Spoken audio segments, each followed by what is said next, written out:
Manu James.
ಅಲ್ಲ ಪುತ್ರ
Esse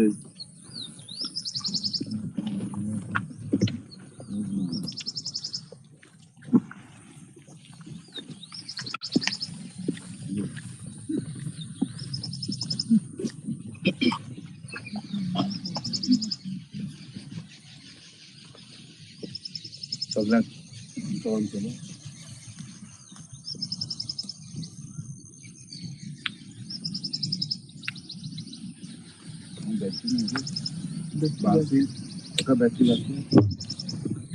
सगळ्यांक तुमकां देव बरो दीस दिवं. आनी आयज जेन्ना आमी हे माडयेचेर आशिर्वाद घालता आनी आयज जावन आमची तयारी सुरू करता आमचे सायबीन मांयच्या जल्माचे परबेक तुमकां सगळ्यांक माय मोगाचो येवकार. खेरीत भाशेन आमच्या मनान दवरुया हे माडयेचेर आशिर्वाद घालता तेन्ना हे आख्खे 10 दीस आमकां खेरीत उगडास की सायबीन माय जी सदां आमचे बरोबर आहा ती खेरीतपणी ह्या दिसांनी आमचे बरोबर आनी आमचे मोदें आसा. तर आदले भाशेन जेन्ना राजा खंयच्याय गांवांत वेतालो तेन्ना आपले बोनेर वा आपली माडी उबारतालो, लोक ते पळयतालो आनी तो थंयसर आसा देखून जावं आपणाच्यो गरजो वा आपणाची दूख कितें आहा ती राजाक सांगपाक येताले. जाल्यार ह्या दिसांनी जरी तर खेरीत भाशेन हे बोनेर वयर चडटा आनी सायबीन मांयचे आसणे आमकां आनीकूय उगडास करता, जाल्यार सगळे आमचे दुखी आमचे कश्ट आमच्यो गरजो घेवन आमी ह्या नोवेनांनी वांटो घेतले. तर बरे भाशेन तातूंत वांटो घेवंक आमकां सगळ्यांक कृपा मागुया.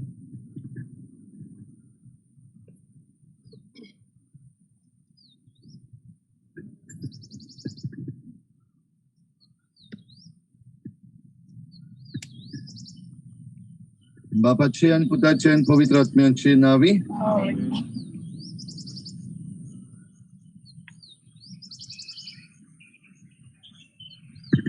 संतोषाच्या उल्हासांनी समारंभुया सगळीं आमी हो जल्मा दीस आनंदाचो निती आंकवार देवा मातयेचो जेजू क्रिस्ताक आमच्या देवाक प्रमाणिकपणाच्या सूर्याक मारीन उदेसो केलो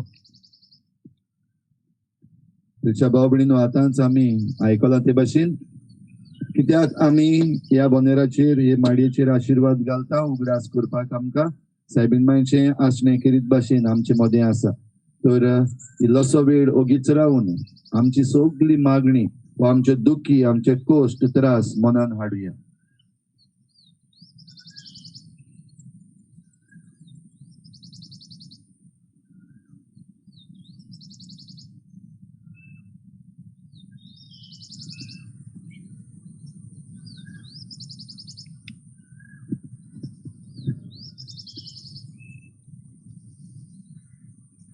स्वर्गीचे बापा आमी तुजी पोरजां तुजे मुखार हाजीर जाता आनी तुवें विचून काडलेली निती आंकवार मरेक आमकां सोडवणदार दिवंक तिच्या पांयाशी येवन आमी आमकांच तुका भेटयता तर हे माडयेचेर तुजो आशीर्वाद घाल म्हूण आमी मागता आसतना आमची जण एकल्याची काळजां मनांतली सगळी मागणी तुजे मुखार आमी उबारूंक सोदता हे माडयेचेर तुजो आशीर्वाद घाल आनी आमकां तुज्या मोगान आनी आपुरबायेन भर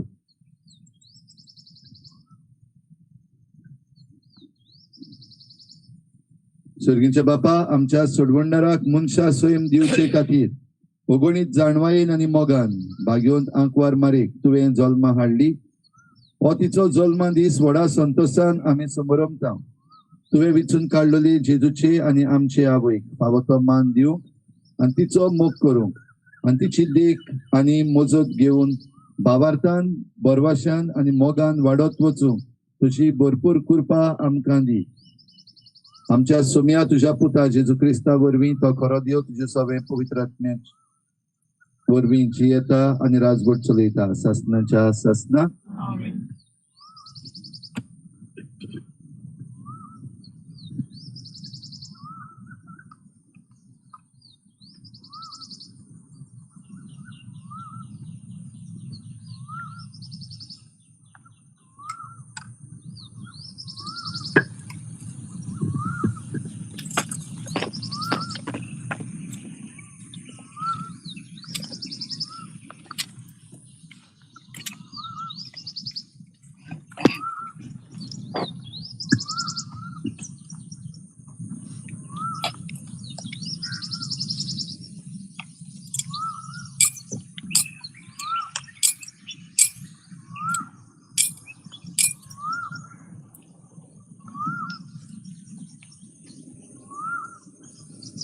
आता पवित्र मिसाची भेट भेटूंक आमी पुरसांव करून भितर इगोर्जेन सोदतले सुरवातीचें गीत गावन आमी इगोर्जेन भितर सरूया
Sotan Bapa Usuketa Uka.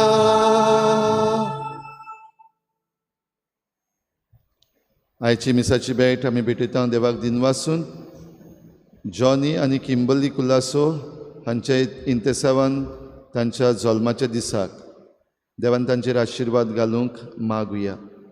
आयची मिसाची मांडावळ केरीत भाशेन करतात आमचे इगोर्जीन वावर करपी तांच्या वावराचेर देवान भरपूर आशिर्वाद घालूंक आनी तांच्या वावरा वरवीं आमचे फिरगोजेक सगळें बरेंपण फावो जावंक आमी मागता आसतना तांचेर आनी तांच्या गोरब्यांचेर देवाचो आशिर्वाद मागुया. तशेंच आमच्या मागण्यांत आयज दवरुया सिस्टर मिजिया मिनेझीस तिचे पासत आमी जायते मागणी केलां आजून पासून तिका आमच्या मागण्यांची गरज आसा जाल्यार तिच्या जल्माच्या दिसाक केरीत भाशेन आमी देवाक दिनवासुया आनी तिचेर देवान आशिर्वाद घालूंक मागुया. बापाचे आनी पुताचे आनी पवित्र आत्म्याचे नांवी आमच्या सोम्या जेजू क्रिस्ताची कृपा बापाचो मोग आनी पवित्र आत्म्याचो एकवट तुमचे सवे आसूं. भावां भयणींनो, आयज सान बागेवंत आंकवार मोरेच्या जल्माची परबेची तयारी आमी सुरू करता. देवा बापान आंकवार मोरेक आमचे सोडवणे खातीर मूळ पातकांतली निवाळ्ळी आनी तिका जल्मा मेरेन कुरपेन भरली, सांबाळ्ळी. बापाक मारये पासत दिनवासुया. आंकवार मारिया देवाची आज्ञा पाळटा, देवाची कुशी मानून घेता आनी देवाक दिल्लें उतर पाळून मनशाक सोडवणदार दिता आनी नवें जिवीत फावो करता. ती जेजूची माय आपल्या एकल्याच पुताचो त्याग करता, माय म्हूण सिद्ध करता. आमची माय मारिया आसऱ्या काल रावन तिचे भोगती आमच्या काळजांनी वाडोवन तिचे भाशेन खालती काकुत्सार आनी त्यागी जावंक ह्या नवेना दिसांनी भावार्थान बापाची कृपा मागुया. आयज पवित्र सभा स्नान दातार बागेवन जिवांच्या कश्ट मरणाची परब मनयता.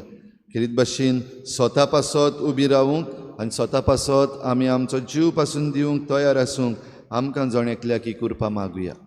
आनी जायते पावटी आमकां मेळ्ळले सोयेक घडी आमी विबाडल्यात, जायते पावटी आमी भिवून फाटीं रावल्या, जायते पावटी सोत आमी उरफाटें उलयल्या. असलें सगळें आमच्या चुकीचें देवा लागीं बोगसणें मागुया. हांव पातकी सुपदविदार देवा आनी तुमकां भाव भयणी म्हजो गुन्यांव चारून सांगता, मनान चिंतून तोंडान सारून वायटा धरून बरें सोडून हांवें जायतीं पातकां केल्यां. म्हजो अपराध म्हजो बोड अपराध. ह्या पासत बागेवन सदांच सांकवार मरे सगळ्या देवतांक आनी भक्तांक आनी तुमकां भाव भयणी म्हजे खातीर आमच्या सर्वेस्पर देवा लागीं विनोदी करात म्हूण प्रार्थून मागता. सुरपदवीदार देव आमची काकूत करूं, आमची पातकां बोगसून आमकां सासणाच्या जिविताक पावूं.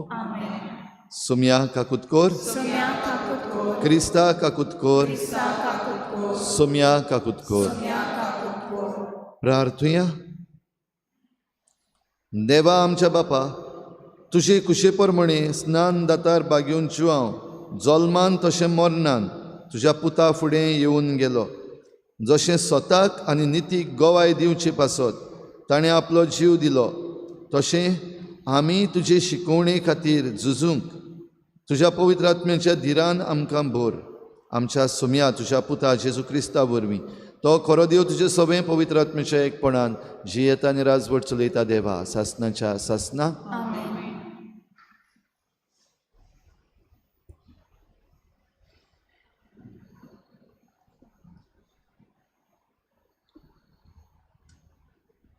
जेरेमियास प्रवराच्या पुस्तका वेलें वाचप.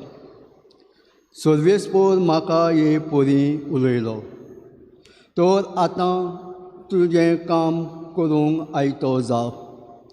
उठ आनी तुका हांवें फर्मायलां तें सगळें ताका कोडीत कर.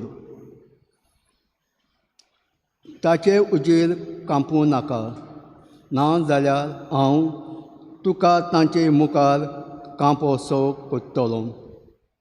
हांव तुका आयज एक गोट शार, एक लोखंडी कांबो, एक यादनिकी आनी गांवच्या लोकांक तुवें फुडो करूंक जाय. तीं सगळीं तुजेर आड झुजतलीं, पूण केन्ना तुजेर जैत वचचीं नात. कारण तुका निवारूंक तुजे सांगाताक हांव आसां. उलयता तो सर्वेस्पोर. देवाचें उतोरें. आमचो जबाब. म्हजे ओंठ सर्वेस्परा तुजें बरेंपण पुरगुट्टेलें. परतून म्हणया. म्हजे ओंठ सर्वेस्परा तुजें बरेंपण पुरगुट्टेलें. तुका शेरोना येता सर्वेस्परा, म्हाका कधीच फसूंक दिवं नाका. तूं प्रोनीक देखून म्हाका सोडय, म्हाका निवार. म्हाका चीत दिवन आयक, म्हजें तारण कर. जबाब. म्हजे ओंठ सर्वेस्पराक बरेंपण पुरगुट्टेलें. सर्वेस्परा म्हजें कळप जा. म्हजो म्हाका आसरो दी. म्हजो किल्लो जाव. म्हजो जीव राख. तूं एकलोच म्हजें कळप, म्हजो किल्लो. देवा म्हज्या नुस्त्या हातांतलो म्हाका निवार. जबाब. म्हजे ओंठ सर्वेस्परा तुजें बरेंपण पुरगुट्टेलें. ते दुनिया तूं एकलोच म्हजो बरवांसो. म्हजे तोन्ने पिरायेंतान तुजेरूच म्हजो विस्वास. जल्मांक तान तुजेरूच पातयेवन आयलां. आवयच्या कुसव्यांसून तूं म्हाका राखताय. जबाब. म्हजे ओंठ सर्वेस्परा तुजें बरेंपण पुरगुट्टेलें. म्हजे ओंठ तुजें प्रोनीकपण पुरगुट्टेलें. दीसभर तुवें केल्ली सरवण गाजयतलो. देवा म्हज्या तोन्ने पिरायेंतान तूं म्हाका शिकयत आयलाय. अजून पर्यंत तुजे वचोऱ्यांचें हांव आवरण करीत आसां. जबाब. म्हजे ओंठ सर्वेस्परा तुजें बरेंपण पुरगुट्टेलें. उद्गार.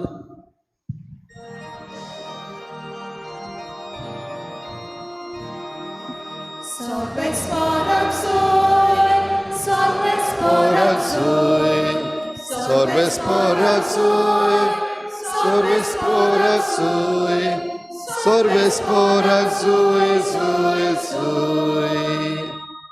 नितीक खातीर जी कोण सोंसतात तीं कोरेंच बागी. सर्गीचें राज कोरेंच तांचें. Sorvesporak soy, sorvesporak soy, sorvesporak soy, sorvesporak soy, sorvesporak soy, soy, soy. Sorvespor तुमचें सवें आसूं. मार्क परमणे जेजू क्रिस्ताचें शुभ वर्तमान.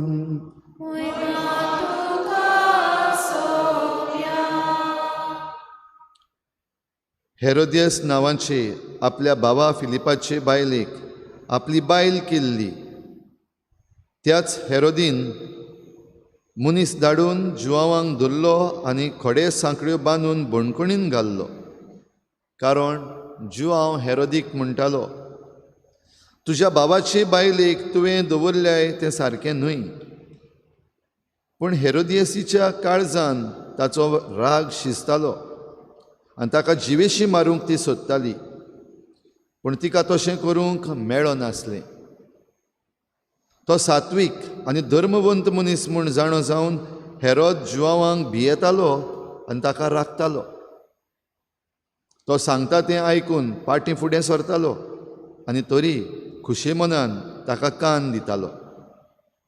बरी एक संद सांपडली. हेरोदीन आपल्या जल्माच्या दिसा आपल्या कुंवरांक, सभावाद्यांक आनी गालिलियाच्या व्हडा व्हडा मनशांक जेवण केलें. आनी तेच हेरोदियेसीची धूव येवन नाचली आनी हेरोदीक आनी ताच्या सांगाती जेवतल्यांक मानली. तेन्ना ताणें चेडवाक म्हणलें, तुका जाय तें म्हजे कडेन माग आनी हांव तुका दितलों. आनी ताका असो सोपूत दिलो, मागशी तितलेंय दितलों, म्हजे राजवटकीचें अर्द जाल्यार लेगून. ताणें भायर वचून आवय कडेन विचारलें, कितें मागूं? तिणें जबाब दिलो, स्नानदातार जुवांवाचें शींस माग. वेगीं वेगीं भितर येवन ताणें अशें मागलें, स्नानदातार जुवांवाचें शींस एका ताटार घालून तुवें आतांच दिल्लें म्हाका जाय. आनी राजा दुखाबरीत जालो. पूण सोपुताक लागून आनी पावण्याचे भिडेक पडून चेडवाक दिल्लें उतर मोडूंक ताका खुशी ना जाली. देखून राजान एका चौकीदाराक धाडलो आनी जुवांवाचें शींस एका ताटार हाडूंक लायलें. ताणें वचून भोणकोणीन ताची गोमटी कातरली आनी शींस ताटार घालून हाडलें आनी चेडवाक दिलें आनी ताणें तें आपले आवयक दिलें. हें आयकून ताचें शीस आयलें आनी ताची कूड व्हरून तांणी ती एके समाधीन निकिपिली.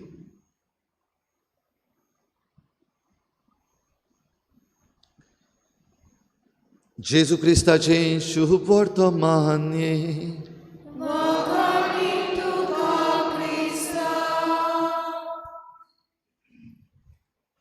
जुआंव बावतिस्ताच्या कोश्टा मरणाची आयज आमी खबर करता. भाव भयणींनो, जुआंव बावतिस्ताच्या जल्माचोय दीस आमी मनयता आनी मरणाचोय दीस मनयता. उरलेले 7 जे आसात तांचो फकत आमी मरणाचो दीस आसा तो त्या भाग्यवंताचो दीस म्हूण मनयता. जाल्यार भाग्यवंत जुआंव बावतिस्ताक हें येदें व्हडलें भाग कित्याक? आमी जेजूचेय जल्माचो दीस आनी कोश्टा मरणाचो दीस मनयता. सायबीण मांयचे आमी जल्माचो दीस मनयता आनी स्वर्गावरणाचोय दीस मनयता. जाल्यार जुआंव बावतिस्त खेरीत भाशेन वेंचून काडला. कित्याक? जेजूची वाट तयार करूंक तो आयिल्लो. जेजू मुखार तो वेता. जेजू जल्मचे आदीं जेजू आपल्या आवयच्या कुसव्यान संभवचे आदीं जुआंव बावतिस्त आपल्या आवयच्या कुसव्यान संभवलो. जेजू जल्मचे आदीं तो जल्मलो. तेच भाशेन कोश्टा मरणांतूय जुआंव बावतिस्त जेजूचे आदीं वेता ताची वाट तयार करूंक. आनी ही वाट तयार करता आसतना खेरीत भाशेन जुआंव बावतिस्त नीत आनी सोत हे निती पासत आनी सोता पासत आपलो ताळो उबारता. पोरजेचें जें वायट जिवीत आसा, जे खड्डे पडलेले आसात, जी फालकी पडलेलीं आसात, ती सगळीं भरून काडपाक आनी हे प्रमाणे जेजूची वाट, सोडवंडराची वाट तयार करपाक तो नारो गाजयता. हो नारो गाजोवचे आदीं ताणें आपली तयारी केल्या. ताचें जिवीत सादें जालें. सादेपणान तो जियेलो, प्राचीत करून जियेलो आपूण. आनी हेंच प्राचीत करपाक ताणें लोकांकूय उलो मारलो. मन बदलात, सर्गीचें राज लागीं पावलां. आनी हें सगळें लोकांक शिकयता आसतना आनी शिकयल्या उपरांतूय एक व्हड मोटें वायट ताच्या दोळ्या मुखार, आनी तें म्हणल्यार राजाचें वायट. जुदेवांचे चाली प्रमाणे आनीक कोणाची बायल तुजी बायल करपाक जायना. 10 मानामेंत आमकां सांगतात. 10वो मानामेंत करीत भाशेन ही आज्ञा घालता.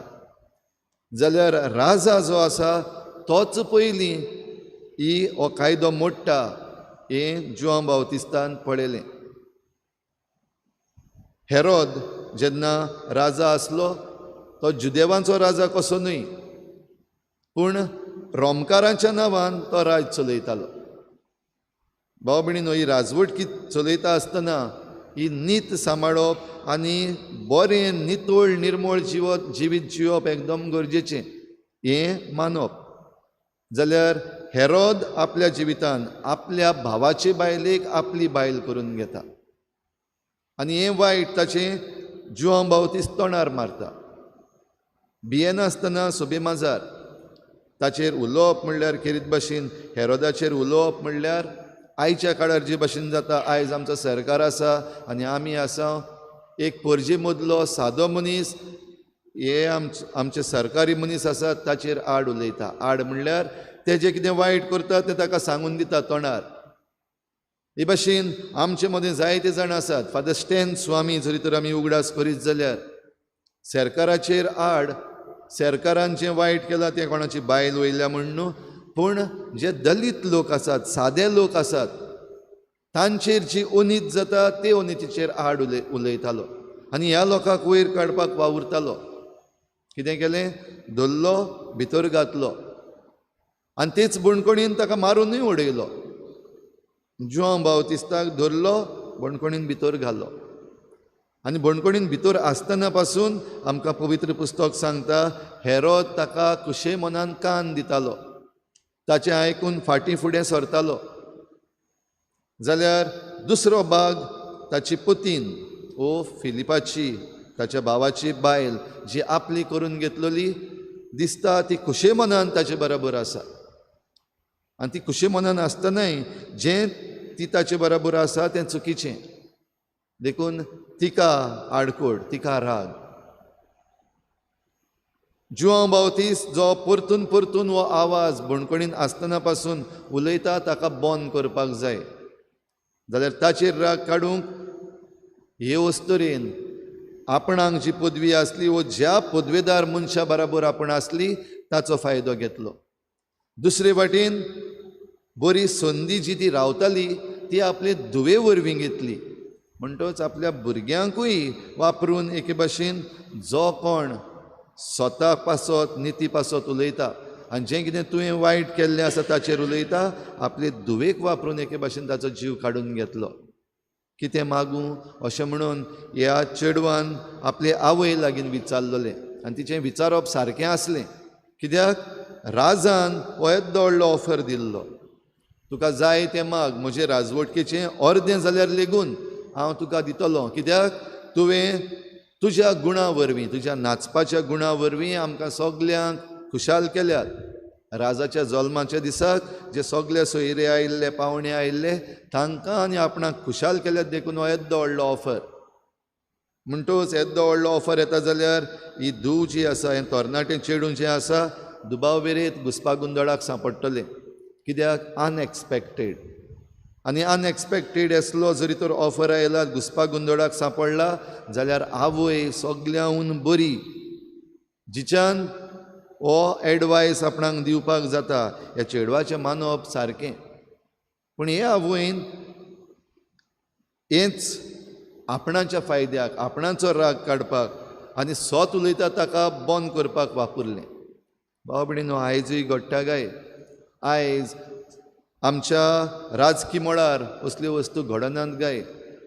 आमच्या गोंयांतूच जे इलिगल बार बांदलेले वो जे शेक बांदलेले ताचेर जेन्ना आवाज जालो, दाखयलें कोणें तरी सोत, तेन्ना आपलेय धुवेक मुखार काडून मिनिस्टर जी आसा तिणें व्हडलो आवाज केलो. आपणा लागीं जी पदवी आसा ती वापरली, वो जी जुट्टी आपणाक दिल्ली आसा ती वयर काडून व्हडलो हंगामा केलो. आयज तो आवाज घोडे बंद जाला, वो खंय पावला आमकां खबर ना. पूण जूंय जूंय अनितीचेर आनी वायटाचेर आवाज वयर चडटा थंय तो बंद करपाक घोडे सगळे कडेन जीव काडून न्हय, थोडे पावटी जीव काडून, थोडे पावटी हो आवाज बरोसो सारको सायलंटली बंद करून, वो थोडे पावटी धमकी घालून, थोडे पावटी त्या मनशाक एके सुवाते वयल्ले काडून दुसरे कडेन पावोवन, हें आयजूय घडटा. आनी असल्या वेळार स्वता पासत उलो मारपी, स्वता पासत आपलो आवाज वयर काडपी आजुनूय देवान धाडलेले आसा. तर भाव भयणीनो, आयज आमकां जण एकल्याक विचारुया, जेन्ना आमचे भोंवतणी वायट चलता आनी जें मानून घेवपाक आमच्यान जायना तेंय आयज आमचे राजकीय मनीस, आमचे पॉलिटिशियन्स आसात ते करता, तेन्ना आमी कितें करता काय?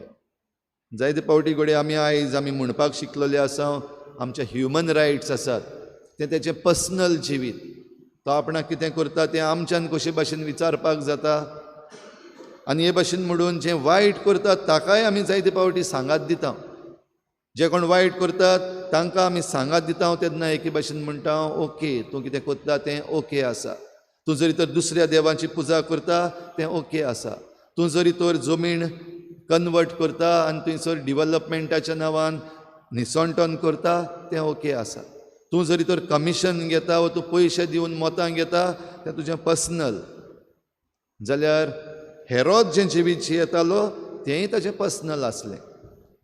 हेरोदियस जी फिलिपाची बायल आसली, ताच्या भावाची बायल आसली, ती ताचे बराबर जियेताली कुशे मनान, तिचें पर्सनल आसलें. पूण जुआंव बावतिस्ताक देवान हो आवाज वयर काडपाक धाडलो आनी त्याच आवाजा पासत ताचो जिवूय काडलो. देखून आयज आमी ही परब मनयता, ताका सांत बोग, ताका मार्तीर सांत म्हूण आमी मानता. तर भाव भयणीनो, आमकां जण एकल्याक कृपा मागुया, पवित्र आत्म्याचें बळ आमकां मागुया, समजून घेवपाक पयले सुवातेर कितें वायट आनी कितें सारकें, ताची आमी सारकी चवकशी करपाक. कित्याक सारकी चवकशी करिनासतना आमी कोणाचेरूच फॉर्मण मारपाक जायना, आनी चवकशी करिनासतना फॉर्मण मारप हेंय चुकीचें. तर आमी सारकी चवकशी केल्या उपरांत जें कितें वायट आसा, जें कितें चुकीचें आसा ताचेर आमचो ताळो भियेनासतना काळजीदारपणान उबारूंक आमकांय जण एकल्याक ही कृपा आनी बळ दी म्हूण आमी मागुया. आनी आवय आमकां शिकयता, आयज तावन आमी ही आमची तयारी सुरू करता आमच्या आंकवार मरेच्या जल्माच्या दिसाचे परबेची. आयज माडयेचेर आमी आशिर्वाद घातला, जाल्यार खेरीत भाशेन तिचेशी येवन आमी आमचे प्रश्न मुखार मांडून आमकां जरी तर कसलोय एडवायस कितें करपाचें, कितें मागपाचें, जाल्यार तिच्या पांयाशी येवन आमी तिचे लागीं विचारूं. कित्याक ती आमकां चुकीचें केन्नाच शिकोवची ना, आपणाच्या आदावाचें आमकां ती केन्नाच शिकोवची ना, पूण जें कितें देवाचे खुशे प्रमाणे आसा तेंच शिकयतली. कित्याक तिणें म्हणलां, ही आसा हांव सर्वेस्पराची चाकून, जावं म्हजें सवें तुज्या उतरा प्रमाणे. तर हीच कृपा आमकां दी म्हूण हे भेटेन आमी आमचें अर्पण करुया.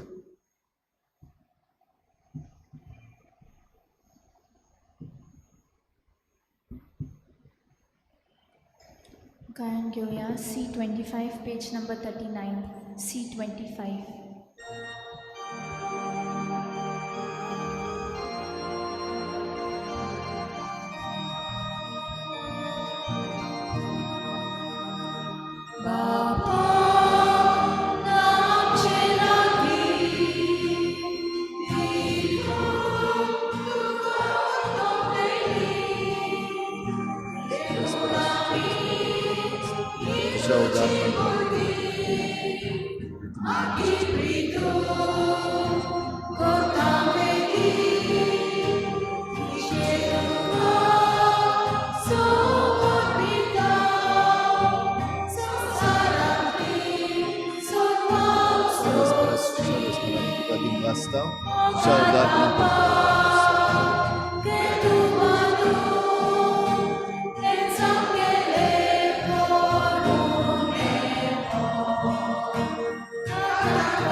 म्हज्या भाव भयणीनो, म्हजें तुमचें बलिदान सर पदवीदार देवा बापाक मानता तसलें जावं म्हण मागात. हे तुमच्या हातांतलें बलिदान आपल्या मनाक आनी मोहिमेक आमचे आनी आमचे पवित्र शुभेच्छा गावाक सर्वेस्पर मानून घेवं.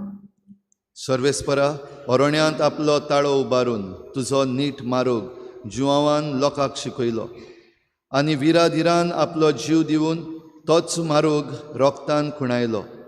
आनी तुका भेटूंक आमी आयल्या त्या तुज्या पुताच्या रोगता बरोबर जुआवाचें रोगत तुज्या दोळ्या मुखार दवरून तुज्या नीट मार्गान आमी सदांच चलूंक आमकां बळ दी म्हूण मागता.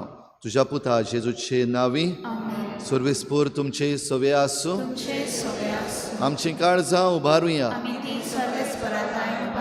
सर्वेस्पराक आमच्या देवाक दिनवासुया. होय अशें आमी करूंक फावो. सर्वेस्परा पवित्र बापा, सोर पदवीदार आनी सासणाच्या देवा, सर्व काळी आनी सर्वताय जेजू क्रिस्ता आमच्या सोमया वरवीं आमी तुका दिनवासूंक फावो. हो कायदो नितीचो आनी आमच्या फायद्याचो. ताची वाट तयार करच्याक आपल्या मायेच्या कुसव्यांत आसतनाच स्नान दाता जुआवांक तुवें संस्कारलोय आनी जल्मा आयिल्ल्या सर्व मनशां परस वर्तमान ताका फावो केलोय.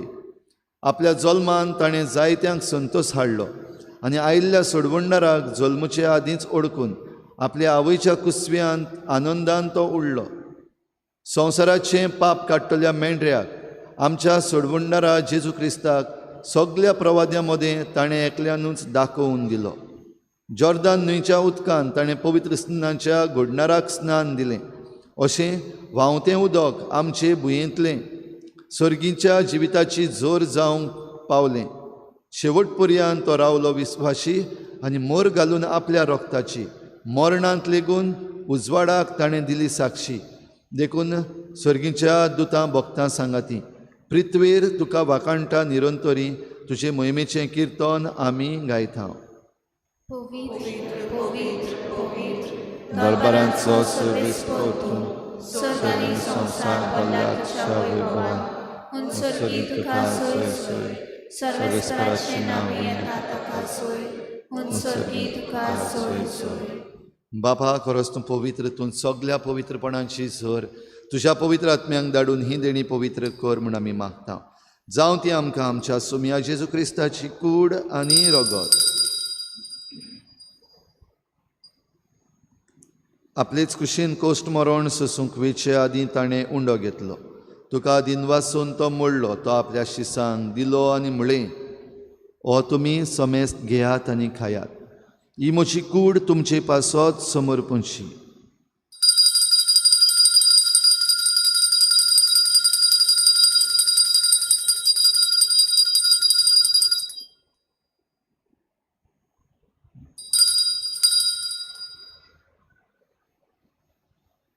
तेच परी जेवण जातोच ताणें काल्च घेतली. तुका नव्यान दिनवासलो. ती आपल्या शिसांक दिली आनी म्हळें, तुमी समेस्त घेयात आनी हातलें पियेयात. ही म्हज्या रोगताची काल्स, नव्या आनी सासणीक कराराचें हें रगत.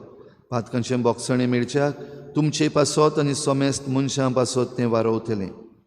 हें म्हज्या उगडासाक करा.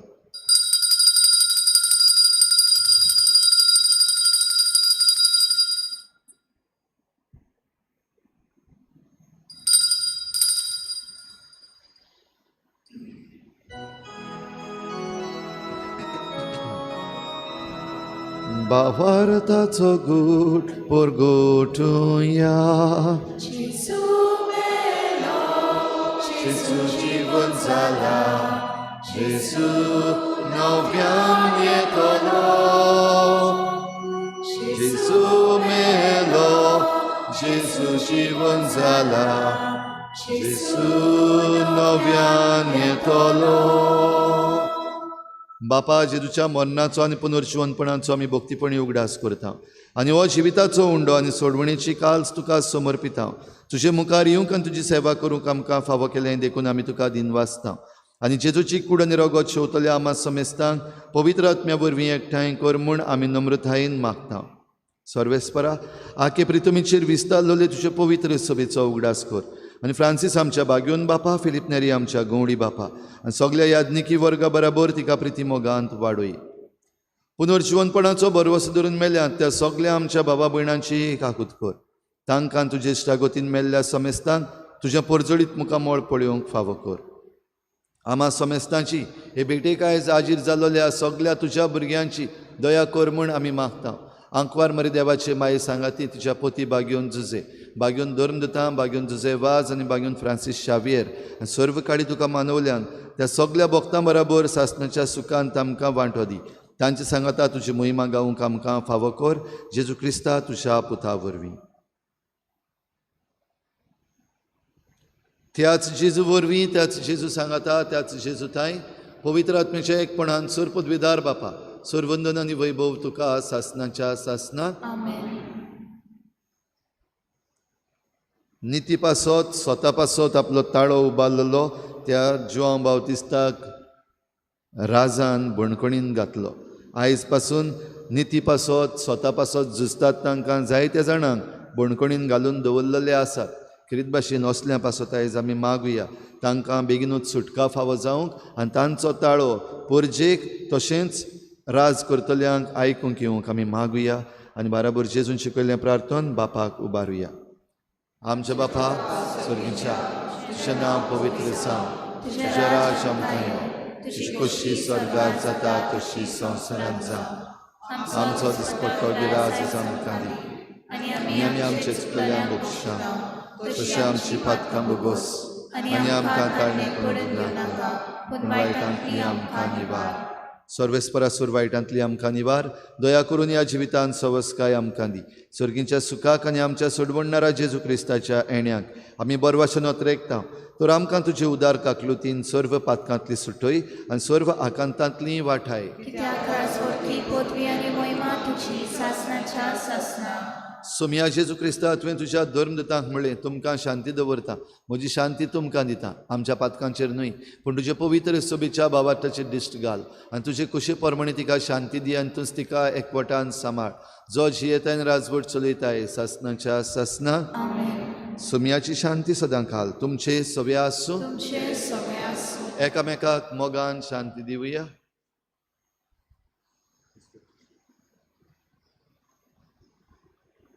देवाचे शेले तूं संवसाराचे पाप काडटले आमची काकूट कोर. देवाचे शेले तूं संवसाराचे पाप काडटले आमची काकूट कोर. देवाचे शेले तूं संवसाराचे पाप काडटले आमकां शांती. ही देवाची शेळी संवसाराचें पाप काडटा ती. शेळेच्या जेवणाक आपयल्यान ती आमी सगळीं सुभागी. सुम्या तुवें म्हजे भितर येवचें म्हाका फावो ना पूण तुज्या एकाच उतरान म्हाका भलायकी मेळटली.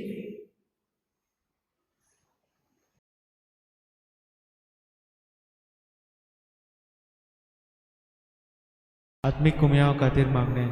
मोगाळा जेजू मोगाळा जेजू तूं भोव पवित संस्कारान तूं भोव पवित संस्कारान हाजीर आसाय म्हूण हाजीर आसाय हांव म्हूण सोत मानता. हांव सोत मानता. सगळ्या वस्तूंन हांव सगळ्या वस्तूंन हांव तुजो मोग करता तुजो मोग करता आनी हांव तुका म्हज्या आत्म्यान घेवंक म्हज्या आत्म्यांत घेवन आशेता. आशेता. हे घडयेक एक घडयेक तुका हांव संस्कारांत घेवन शकना म्हणटच शकना म्हणटच आत्मीक वाटेन तरी आत्मीक वाटेन तरी म्हज्या काळजांनी म्हज्या काळजांनी तूं म्हज्या काळजांत तूं म्हज्या काळजांत आसा म्हूण समजून आसा म्हूण समजून हांव तुका वेंगयता हांव तुका वेंगयता आनी आक्कोच आनी आख्खीच तुका एकवडटा. तुका एकवडटा. तुजे कडसून तुजे कडसून केदींच वेगळो जावं केदींच वेगळी जावं म्हाका दिवं नाका. म्हाका दिवं नाका. आमेन. आमेन.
जुआवान जाप दिवन म्हणलें तो वाडत वाडत वचूंक जाय पूण हांव जाल्यार ओदीक ओदीक ल्हान जावंक जाय. प्रार्थुया. बो मोगाळ बापा, बाग्योन जुआव सर्गीच्या जिविताक जल्मलो तो दीस समरंबून ताणें दाखोवन दिल्ल्या आमच्या सोडवंडाराक हुंड्या सोऱ्याच्या रुपान आमी घेतला. ह्या सोडवंडाराक भावार्थान दिसान दीस ओदीक ओळखूंक, ताच्या जिवान दिसान दीस ओदीक जिवंक आनी मरोपर्यंत ताका साक्षी दिवंक आमकां फावो कर. हे आमी मागता तुज्या पुता जेजूचे नांवी. आयची मांडावळ केल्ल्या आमच्या इगोर्जेच्या सगल्या वावराड्यांक आमी देव बरें करूं म्हणटा. तांकां तांचेर देवाचो आशिर्वाद मागता. फाल्यां तावन आमची नोवेनां सुरू जातात. तेर्स 5:30 वाजता, त्या उपरांत मीस, सेरमांव आनी फुलांचें पुरसांव. जण एकल्याक जी जबाबदारी दिल्ली आसा ती सगळीं बरे भाशेन पाडुया. भुरग्यांक सगल्यांक जाता ते भाशेन आवय बापायनी ह्या सांजेच्या नोवेनाच्या मिसाक हाडची. सकाळीं 7 वाजता सदांचें मीस आसतलें. सर्वेस्पोर तुमचे सवे आसूं. तुमचे सवे आसूं. सूर पदवीदार देव, बाप आनी पूत आनी पवित्र आत्मा तुमचेर आशिर्वाद घालूं. आमेन. वचून यात जेजूचे शांतीन आनी मोगान तुमकां धाडटा. देवाचे बरोबर गायन घेवया. T48, page number 224. T48.